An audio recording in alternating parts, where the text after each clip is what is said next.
Curse of the Dark Lake.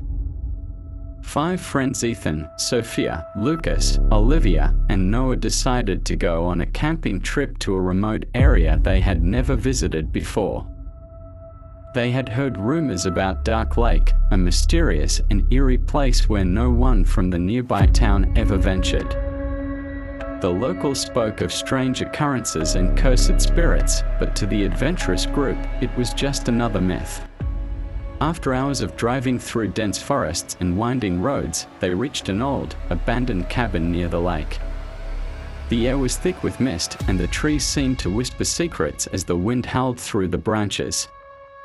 The group, undeterred by the chilling atmosphere, excitedly set up camp for the night. Sophia, feeling uneasy, spoke up. "This place, it feels wrong. Something about it doesn't feel right. Don't be so paranoid," Ethan laughed, trying to lighten the mood. "It's just an old cabin, nothing more." They spent the evening around a campfire, telling stories and roasting marshmallows. But as the night deepened, something changed. A cold breeze swept across the camp, and the trees creaked as though they were alive. The air grew heavier with each passing minute, and despite the warmth of the fire, the group couldn't shake the feeling of being watched. As the fire crackled, Lucas, ever the skeptic, dismissed the growing unease. "It's just the wind," he said, but his voice trembled slightly as he glanced around the dark forest. The group tried to sleep, but the eerie silence of the night was unbearable.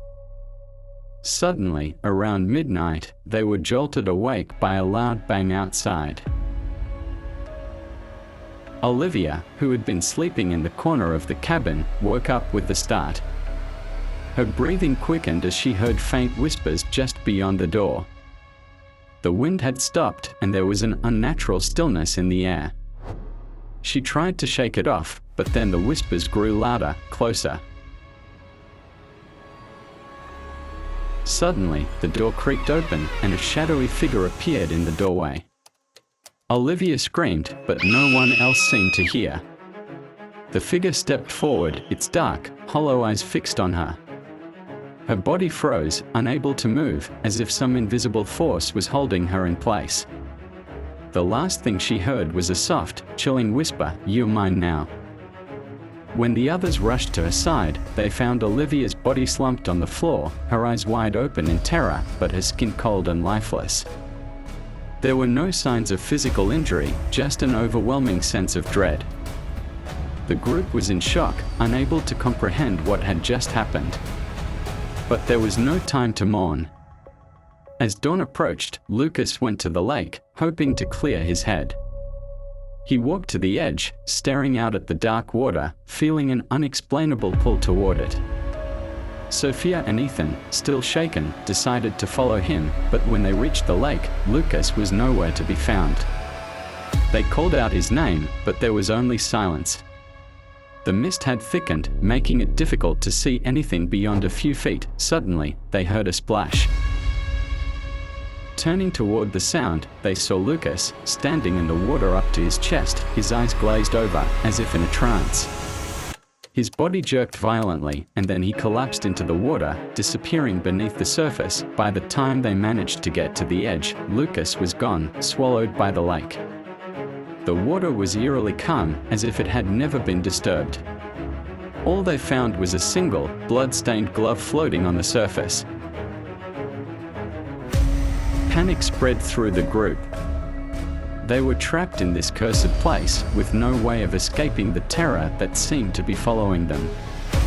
As night fell once again, they tried to stay together, barricading themselves inside the cabin. But the presence of something dark and malevolent loomed over them.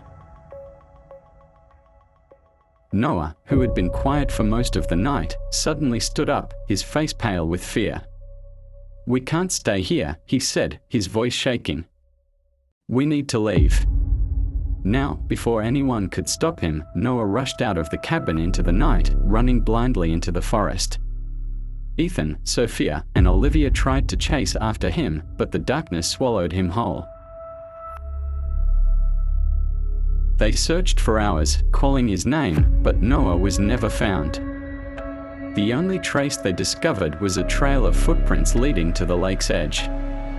And once again, the water was still. As the days passed, the group dwindled and fear took over. Ethan, now desperate to escape, tried to make a run for it. He gathered whatever supplies he could find and fled into the woods, determined to find help. But the forest was endless, and the deeper he went, the more disoriented he became. The shadows seemed to stretch and twist around him, and the air grew colder with each step. His phone had no signal, and he realized he was completely alone. Suddenly, he heard footsteps behind him. Turning around, he saw no one.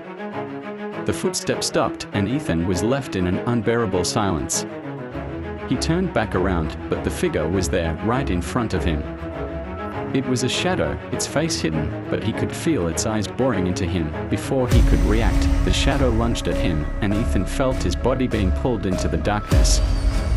The last thing he saw was the lake, its surface rippling as if something was reaching out to claim him. Sophia was the last one left. She sat in the cabin, trembling, waiting for whatever was going to come for her. The whispers had returned, growing louder, and the darkness outside seemed to close in on her. She could hear footsteps coming closer, but no one was there. The door creaked open one last time. She turned to face the shadow that had been haunting them all. It was time for her to join the others. The figure reached out, and in that moment, she understood. The lake was alive, its curse claiming souls one by one, pulling them into its depths to keep them forever trapped in its darkness. And as the shadow engulfed her, the last thing she heard was the sound of the lake's calm, eerie waves, whispering her name. Welcome home.